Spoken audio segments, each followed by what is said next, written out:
উদ্যোগের অঙ্গ হিসেবে আয়োজন করলেন এক রক্তদান শিবির। মঙ্গলবার এই শিবির অনুষ্ঠিত হয় মালদা জেলা প্রশাসনিক ভবন চত্বরে অবস্থিত কালেক্টরেট এমপ্লয়িজ রিক্রিয়েশন ক্লাব প্রাঙ্গণে। প্রদীপ প্রজ্বলন করে রক্তদান শিবিরের আনুষ্ঠানিক সূচনা করেন জেলা শাসক রাজেন্দ্র সিং কাপুর।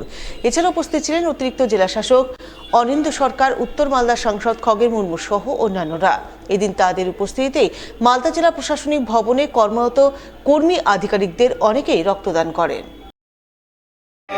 কালেক্টরেট রিক্রিয়েশন ক্লাবে যারা এখানে কর্মী যারা আছে এবং বিশেষ করে আধিকারিক তার সঙ্গে যুক্ত রয়েছেন, তারা আজকে ব্লাড ডোনেশন ক্যাম্প এখানে পরিচালনা করছেন।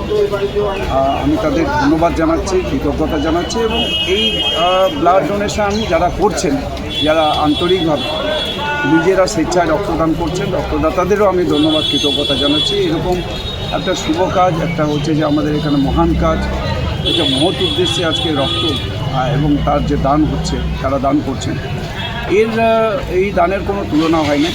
তো আমি সেই জন্যই আজকের এই উদ্যোগ আমাদের এই মালদা ডিস্ট্রিক্ট কালেক্টরেট রিক্রিয়েশন ক্লাবের সমস্ত সদস্যরা যারা আছেন, যারা সহযোগিতা করছেন, তাদের ধন্যবাদ জানাচ্ছি।